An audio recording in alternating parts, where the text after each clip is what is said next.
قرآن کریم کی سورہ الداریات کی آیت 51 کے اندر اللہ پاک یہ واضح طور پر فرماتے ہیں کہ ہم نے جن اور انسان کو اپنی عبادت کے لیے پیدا کیا، اور اس آیت مبارکہ سے یہ بات واضح ہو جاتی ہے کہ جنات بھی انسانوں کی طرح اللہ تعالیٰ کی پیدا کردہ ایک مخلوق ہے، اور ان دونوں مخلوقات کا ایک ساتھ ذکر کرنا ان دونوں میں بہت ساری سملیرٹیز کی وجہ سے ہے۔ مثلا جنات اور انسان دونوں کی الگ الگ دنیا ہے، لیکن یہ دونوں رہتے ایک ہی دنیا کے اندر ہیں لیکن الگ الگ ڈائمینشن میں۔ انہیں بھی انسانوں کی طرح عقل و شعور دیا گیا ہے، فیصلہ کرنے کا اختیار دیا گیا ہے کہ چاہے تو کسی بات کو مان لیں اور چاہے تو انکار کر دیں، مگر قیامت کے روز ان کا بھی انسانوں کی طرح حساب ہوگا۔ یہ بھی انسانوں کی طرح کھاتے پیتے ہیں، شادیاں کرتے ہیں، اپنی نسل آگے بڑھاتے ہیں، پیدا ہو کر مرتے بھی ہیں، اور ان میں کافر بھی ہیں اور مسلمان بھی۔ کیا؟ جنات عام طور پر انسانوں کی زندگیوں کے اندر کوئی مداخلت نہیں کرتے جب تک کہ انہیں تنگ نہ کیا جائے۔ جو چیز جنات کو انسانوں سے الگ بناتی ہے وہ یہ ہے کہ جنات انسانوں کو اپنی آنکھوں سے نظر نہیں آتے جب تک کہ وہ خود کسی جانور یا انسان کی شکل نہ لے لیں، جبکہ ان کی اصلی صورت کے اندر انسان ان کو نہیں دیکھ سکتے لیکن یہ انسانوں کو دیکھ سکتے ہیں۔ جنات کی بھی اپنی خصوصیات اور طاقت کے حساب سے بہت ساری قسمیں ہیں جن کا ہم پھر کبھی ذکر کریں گے، لیکن آج کی ہماری ویڈیو کا ٹاپک یہ ہے کہ کیا یہ جنات واقعی اپنی شکلیں بدل سکتے ہیں، اور سب سے اہم یہ کہ اس بات کی پہچان کیا ہے کہ کسی شخص کے جسم پر واقعی جن قابض ہو چکا ہے۔ یہ جو جانور ہماری نظروں کے سامنے موجود ہے، کیا یہ واقعی جانور ہے یا پھر کوئی جن جس نے اپنی شکل کو بدل رکھا ہے؟ جنات اپنی شکل و صورت کو جانوروں مثلا سانپ، اونٹ، گدھے، گھوڑے، خچر یا کسی پرندے وغیرہ کے اندر بدل سکتے ہیں، لیکن ان کی یہ شکلوں کی تبدیلی دراصل کیسے ہوتی ہے ہمیں اس کے بارے میں کچھ نہیں پتا، کیونکہ اسلامی روایت کے اندر اس کا کوئی ذکر موجود نہیں۔ جبکہ انسانوں کی شکل کے اندر خبیث جنات ہر انسان کی شکل کے اندر آ کر کسی بھی شخص کے سامنے آ سکتے ہیں، پھر چاہے وہ جاگ رہا ہو یا نیند کی حالت میں خواب کے اندر، سوائے رسول اللہ صلی اللہ علیہ وآلہ وسلم کے چہرہ مبارک کے، کیونکہ آپ کا فرمان ہے کہ شیطان ہر انسان کی شکل کے اندر آ سکتا ہے سوائے میرے چہرہ مبارک کے۔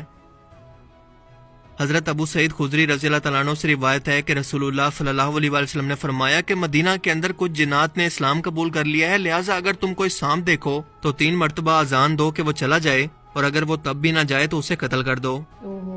یعنی اس حدیث مبارکہ سے یہ واضح ہے کہ جنات اگر کسی جانور کی شکل کے اندر انسانوں کے سامنے آتے ہیں تو 3 مرتبہ اذان سن کر وہ خود ہی وہاں سے چلا جائے گا،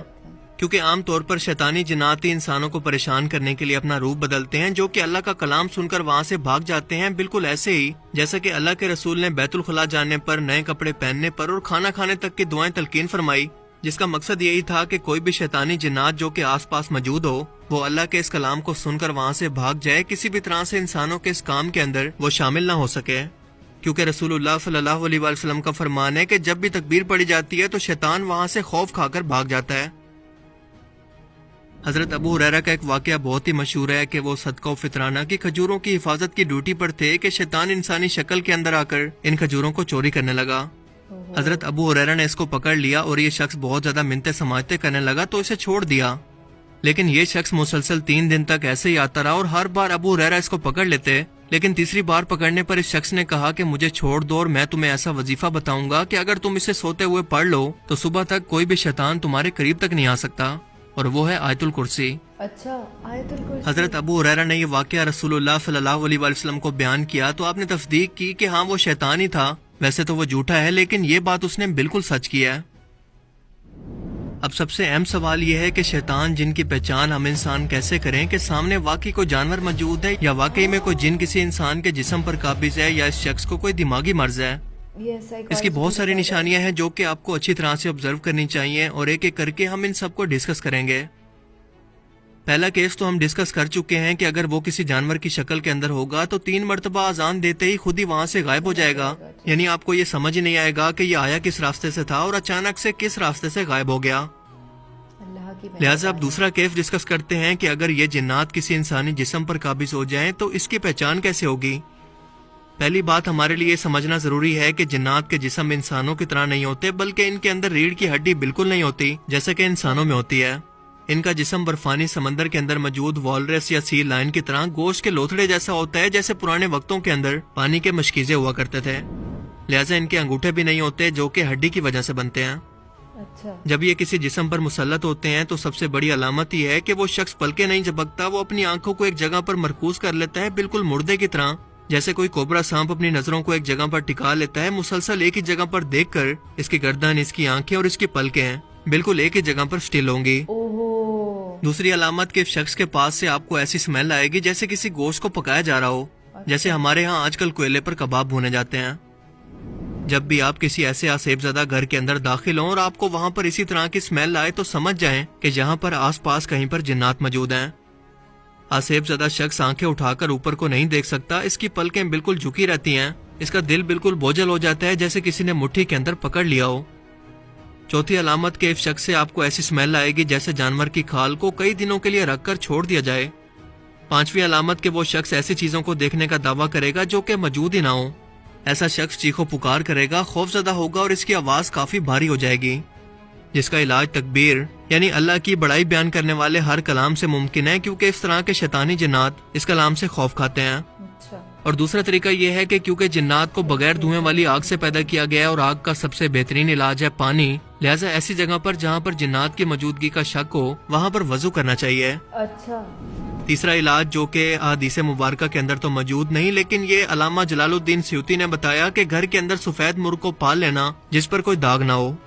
اور اس کی حکمت انہوں نے یہ بتائی کہ فرشتے کیونکہ سفید روشنی سے بنے ہیں اور جہاں پر بھی یہ جاتے ہیں اذان دے کر اللہ کی بڑائی بیان کرتے ہیں، لہٰذا صبح سویرے جب یہ سفید مرغ اذان دیتا ہے تو ان جنات کو لگتا ہے کہ یہاں پر شاید فرشتے موجود ہیں، اور وہ اسی خوف سے جگہ کو چھوڑ کر بھاگ جاتے ہیں۔ اگر زندگی میں کبھی آپ کا گزر کسی ویران سے راہ یا جنگل وغیرہ سے ہو تو اللہ کے رسول نے فرما دیا ہے کہ اذان دینے سے یا اللہ کا ذکر اونچا کرنے سے کوئی وجہ ہی نہیں کہ ایسے جنات اس جگہ سے غائب نہ ہو جائیں۔ جادوگر جنات کو قابو کر کے ان سے کام لیتے ہیں، اور آپ نے کبھی ایسا نہیں دیکھا ہوگا کہ جنات جادوگروں کو یا انسانوں کو اپنی مرضی سے قابو کر کے ان سے کوئی کام نکلوائیں، جو یہ ثابت کرتا ہے کہ انسان تمام مخلوقات یعنی جنات اور فرشتوں سے افضل ہیں عقل اور شعور کے حساب سے۔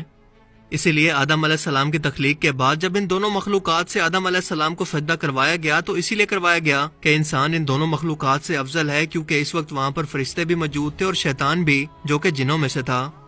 اور اس نے انسان کی اسی برتری کو ماننے سے انکار کرتے ہوئے اللہ کے حکم کو بھی جھٹلا دیا، جس کے بعد شیطان کو ذلیل و رسوا کر کے بارگاہ الہی سے نکال دیا گیا، اور اس کی نسل آج تک اسی کی طرح کافر اور شیطان بن کر انسانوں کو گمراہ کرنے کی کوشش مسلسل کرتی رہے گی تاکہ شیطان اپنی اس بے عزتی کا بدلہ قیامت تک کے انسانوں سے لے سکے۔ اللہ تعالیٰ ہمیں سمجھنے کی اور نیک عمل کرنے کی توفیق عطا فرمائے، آمین۔ آمین ثم آمین۔ مجھے امید ہے کہ آج کی یہ انٹرسٹنگ ویڈیو آپ کو پسند آئی ہوگی اور اس سے کچھ نیا جاننے کو ملا ہوگا۔ بالکل، اگر یہ ویڈیو آپ کو اچھا لگا تو اسے لائک کیجئے، اور اب میں ملوں گا آپ سے ایک ایسی ہی نئی انٹرسٹنگ ویڈیو میں، تب تک کے لیے اپنا بہت سا خیال رکھیے گا۔ Thanks for watching this video. Thank you so much. اللہ حافظ۔ اللہ حافظ۔